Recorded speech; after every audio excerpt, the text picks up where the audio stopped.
नमस्कार, मी साक्षी अनासने yes Marathi news मध्ये आपलं स्वागत. लोकसभा निवडणुकीच्या पार्श्वभूमीवर महाविकास आघाडीचे उमेदवार भास्कर भगरे हे प्रचारासाठी कळवण दौऱ्यावर आहेत. यांच्यासोबत महाविकास आघाडीचे पदाधिकारी जयंत दिंडे हे देखील आहेत. आपण त्यांचे मनोगत जाणून घेऊयात, त्यांच्याशी संवाद साधूयात.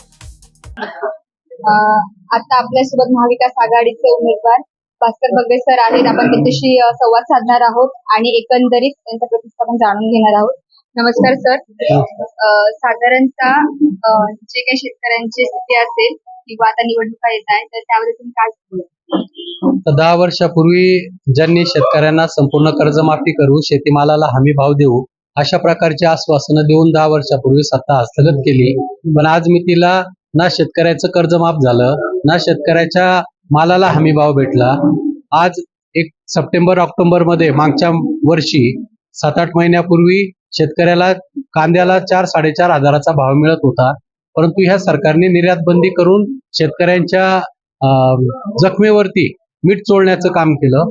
एका बाजूला शेतीला बाजार म्हणजे शेतीमालाला बाजार नाही आणि दुसऱ्या बाजूला शेती उत्पादनासाठी लागणाऱ्या शेती जी अवजारं आहेत किंवा खतं आहेत, औषधं आहेत, यांच्या किमती तिपटीने चौपटीने वाढलेल्या आहे आणि त्यामुळे शेतकरी या मतदारसंघातील अत्यंत हवालदिल झालेला आहे आणि त्यामुळे शेतकरी हा माझ्या पाठीमागे आहे आणि सर्वसामान्य जनता या सगळ्या महागाईमुळे बेरोजगारीमुळे त्रस्त झालेली आहे आणि त्याचा वचपा शेतकरी असेल, सर्वसामान्य माणूस असेल, कष्टकरी माणूस या निवडणुकीमध्ये काढण्याशिवाय राहणार नाही आणि त्यामुळे मला या निवडणुकीमध्ये विजय मिळेल असं मला वाटतंय. सर्वसामान्य जनता नक्कीच मला विजयापर्यंत पोहोचवेल, कारण मी त्यांचा प्रतिनिधी म्हणून या मतदारसंघामध्ये काम करतो. कळवण तालुक्यात साधारणतः कसा प्रतिसाद आहे? तुम्हाला उमेदवारी मिळालेली आहे किंवा कितपत अपेक्षा आहे जनतेच्या? आज कळवण तालुक्यामध्ये प्रचाराच्या निमित्ताने फिरत असताना जनतेचा उतंड प्रतिसाद मिळतोय. स्वतःहून लोक भेटताय, बोलताय, अडीअडचणी सांगताय आणि त्यामुळे लोकांचा उद्रेक हा सरकारच्या विरोधात आहे, इथल्या स्थानिक उमेदवाराच्या विरोधात आहे आणि त्यामुळे नक्कीच सगळ्यांची मदत होईल आणि एक चांगला प्रचंड प्रतिसाद या निवडणुकीच्या निमित्ताने मला मिळतोय. आणि साधारणतः तो शेतकऱ्यांचा जो आक्रोश आहे त्या आक्रोशाला तुम्ही कशी वाचा फोडणार किंवा त्यांना काय एक दिलासा देणार? कारण इथला हा जो शेतकरी हा कष्टाने सगळ्या गोष्टी पिकवतोय आणि त्या पिकाला कुठल्याही प्रकारचा भाव मिळत नाहीये. भाव मिळायची वेळ आली की सरकार निर्यात बंदी करतं किंवा वेगवेगळी धोरणं अवलंबतंय आणि त्यामुळे या शेतकऱ्यांच्या बाजूने मला संसदेमध्ये जाण्याची संधी मिळाली तर शेतकऱ्यांचा प्रतिनिधी म्हणून संसदेमध्ये आवाज उठवून शेतकऱ्यांना कसा न्याय मिळेल याकडे माझं लक्ष राहणार आहे. शिवसेनेचे संपर्क प्रमुख आहे जयंत दिंडे सर, त्यांचे आपण प्रतिसाद जाणून घ्यात की महाविकास आघाडीचे उमेदवारांचा प्रचार चालू आहे, एकंदरीत तयारी कशी आहे, काय प्रतिसाद? अतिशय जोरदार तयारी चालू आहे. संविधान बचाव देश बचाव या एका टॅगलाईनवर जी नरेंद्र मोदी साहेब जे पंतप्रधान आहे, माझा माईक आणि माझंच ऐक, हे जे 9 वर्षापासून त्यांनी धोरण अवलंबलेलं आहे आणि त्याच्यामुळे आज संविधान धोक्यात येत आहे की काय, त्याच्यामुळे संविधान बचाव देश बचाव या एका टॅगलाईनवर या निवडणुका होणार आहेत. हे होते महाविकास आघाडीचे उमेदवार भगरे सर आणि जनसंपर्क प्रमुख दिंडे सर, त्यांची आता आपण प्रतिक्रिया जाणून घेतलेली आहे. कारण शेतकऱ्याकडे पैसे असले तरच या दुकानदाराच्या दुकानात चालतात, व्यवसाय चालतात. या गाड्यावाले जे आहेत विकणारे, त्यांच्या गाड्या शेतकऱ्याकडे पैसे असले तर घ्या, म्हणजे पूर्ण अर्थव्यवस्था या ठिकाणी ठप्प होईल अशी परिस्थिती निर्माण झाली. आणि ही का झाली? फक्त ग्राहक या ठिकाणी सुखी राहावा, परंतु त्याची झळ फक्त शेतकऱ्यांनी सहन करावी, सरकारनं त्याच्यामध्ये कुठली झळ सहन करू नये अशी विचारसरणी अलीकडे चालू आहे. बंधूंनो बघा, अलीकडच्या काळामध्ये कुठल्याही शेतमालाला मार्केट नाही. त्याचे दुष्परिणाम काय झाले? शेतकऱ्यांनी शेती करता कर्ज घेतले, स्वतःचे घेतले, बँकेचे घेतले, सोसायट्या ठप्प झाल्या, बँका ठप्प झाल्या. शेतमालात काही न मिळाल्यामुळे शेतकरी कर्ज भरू शकला नाही. त्यांच्यावर जप्ते आल्या आणि जप्त्यांच्या भीतीमुळे अनेक लोकांनी त्या ठिकाणी आत्महत्या सुद्धा केली. काही शेतकऱ्यांवर परिस्थिती निर्माण झाली याचा विचार करायला कुणीही रिकाम. बंधूंनो, आपल्या देशामध्ये हे अशक्य आहे का आज कांद्याला मार्केट नाही?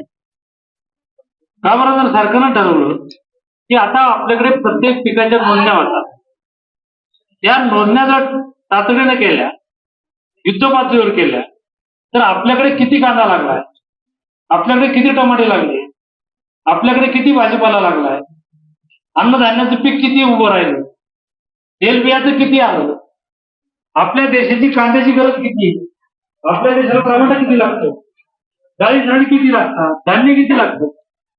आणि जर सरकारला असा अंदाज लागतो का आपल्या गरजेपेक्षा कांदा जास्त निघालाय, गरजेपेक्षा टमाटे जास्त निघतील, तर त्याचे निर्यातीचे करार जर अगोदरच केले तर बंधूंनो मार्केटमध्ये भाव पडल्यावर जे रस्त्यात फेकायची पाळी येते तो माल जगाच्या पाठीवर निर्यात सुद्धा होईल. हे निर्यात करायला जाग यांना केव्हा येते, तो फेकायला लागत होता तेव्हा. आणि जर त्याचेच करार अगोदर जर केले तर मला वाटतं कुठलाही शेतमाल या ठिकाणी फेकायची पाळी येणार नाही. ग्राहकांना जेवढा लागतो तेवढा ठेवा, बाकीचा निर्यात करा, देशाला परकीय चलन मिळेल, देशाच्या तिजोरीचे पैसे या ठिकाणी येतील आणि शेतकरी सुद्धा नागावल्या जाणार नाही आणि ग्राहकांच्या सुद्धा हिताची जोपासना होईल. पण अलीकडे झालंय काय की हा सगळा बोजा हा फक्त शेतकऱ्यावर येऊ राहिला. शेतकऱ्यांनीच काय असा मागता घातलाय का? शेतकऱ्यांनी एवढे टॅक्स भरायचे का शेतीला लागणाऱ्या ज्या वस्तू आहे त्या वस्तूंवर 18% जीएसटी, 1 लाखाची वस्तू घ्यायला जा 18,000 टॅक्स भरा.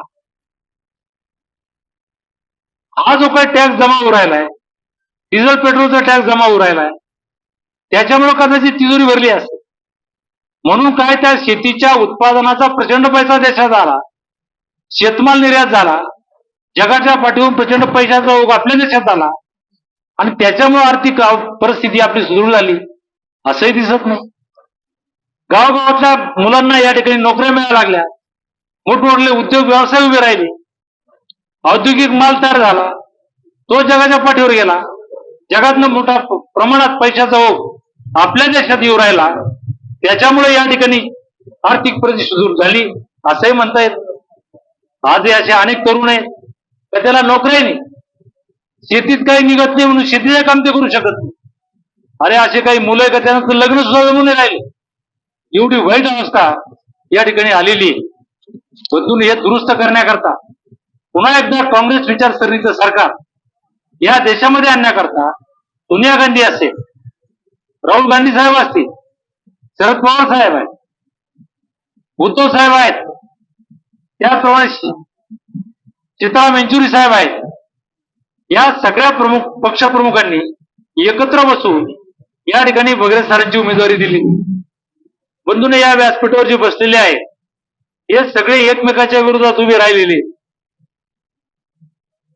तुम्हाला आश्चर्य वाटलं असं की एका लाईनीत एकच काय बसले, एवढे साधे एवढे सरळ आहे काही एकत्र यायला. यांना परिस्थितीने एकत्र आणलंय.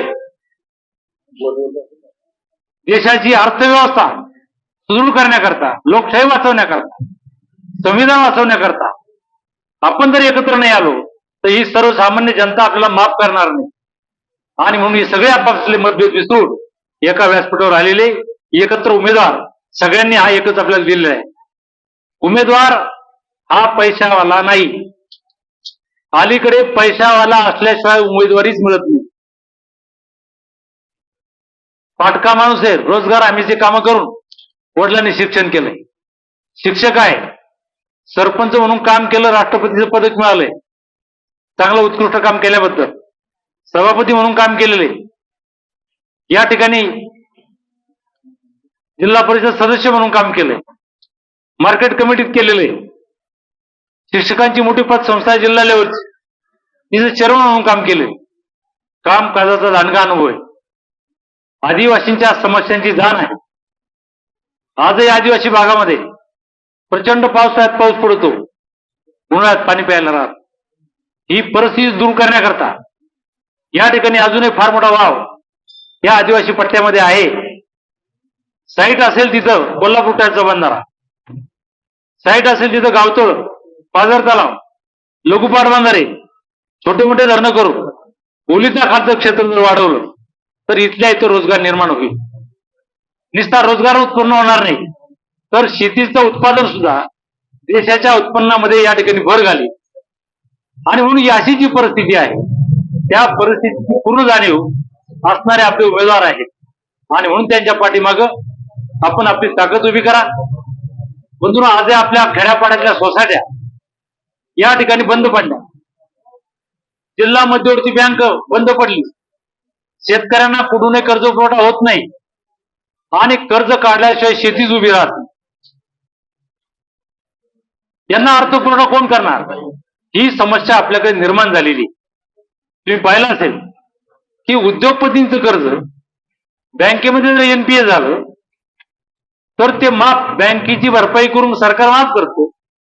पण हा जो अन्नदाता आहे तो संकटात आलाय. आत्महत्या करायची त्याच्यावर पाळी आली. त्याचं संकट, त्यांचे कर्ज तरी किती आहेत हे सुद्धा या ठिकाणी फेडायच्या दृष्टीनं नियोजन होत नाही. या ठिकाणी तुम्हाला आठवत असेल की पवार साहेब त्या काळामध्ये कृषी मंत्री असताना सगळ्यात मोठी कर्जमाफी 70,000 कोटीची त्या काळामध्ये दिलेली होती. पवार साहेब मुख्यमंत्री असताना आदिवासीची लोकसंख्या महाराष्ट्रात 9% आहे. म्हणून एकंदर उत्पन्नाच्या 9% हिस्सा हा आदिवासी बांधवाच्या विकासावरच खर्च केला पाहिजे, असा कायदा नियम त्या काळात पवार साहेबांनी केला होता. आदिवासी विकास खात्याचे पहिले आदिवासी विकास मंत्री म्हणून पिचड साहेब आले होते. नंतर गावित साहेब आले. आणि नंतरच्या काळामध्ये आज गेल्या 10 वर्षापासून हा आदिवासी भागाकरता येणारा विकासाचा पैसा हा पुरेसा न येता त्याच्यामध्ये आदिवासी भागातल्या कर्मचाऱ्यांचे पगार अलीकडे भागवल्या जातात. जर तुम्ही महाराष्ट्रातल्या सगळ्या कर्मचाऱ्यांचे पगार जनरल बजेटमधून खर्च करता तर मग आदिवासींच्या विकासाच्या पैशावरच आदिवासी भागातल्या कर्मचाऱ्यांचे पगार का, हा अन्याय नाही का? तो दूर करण्याकरता या ठिकाणी भास्करराव वगैरे कुठेही कमी पडणार नाही. निश्चित तो आवाज लोकसभेमध्ये तुमचा उठवतील असा विश्वास या निमित्तानं देतो. बंधूंनो, चिन्ह हे जे आहेत, तुतारी फुंकणारा माणूस, हे आता पवार साहेबांना मिळाले. नाशिकची जागा शिवसेनेच्या वाट्याला गेलेली. राष्ट्रवादी शिवसेनेला तिथं मदत करेल, काँग्रेस तिथं मदत करेल. काँग्रेसच्या वाट्याला धुळ्याची जागा गेलेली. आम्ही सगळेजण धुळ्याच्या जागेत काँग्रेसला मदत करू. आणि हा मतदारसंघ पवार साहेबांना आलेला आहे. आणि म्हणून हे सगळे जे मित्र पक्ष आहे ते पवार साहेबाला इथं मदत करतील अशा पद्धतीचं नियोजन, प्लॅनिंग या ठिकाणी करून ही सगळी मंडळी एक व्यासपीठावर आलेली. हे जसे एकत्र आले तसे तुम्ही सुद्धा गावाच्या गाव एकत्रित या. आपले नाते गोते संबंधित आहेत, आजूबाजूचे गाव आहे, तिथपर्यंत हा संदेश पोहोचवा. आणि येत्या 20 मे रोजी या ठिकाणी भास्कर बगरे सरांच्या नावापुढील तुतारी वाजवणाऱ्या माणसाच्या चिन्हावर आपलं त्या ठिकाणी बटन दाबून प्रचंड देऊन मतं देऊन निवडून आणा, हीच कळकळीची विनंती करतो. अशाच प्रकारच्या ताज्या घडामोडींसाठी yes Marathi news YouTube channel share करा, सबस्क्राईब करा, लाईक करा आणि पाहत राहा येस मराठी न्यूज.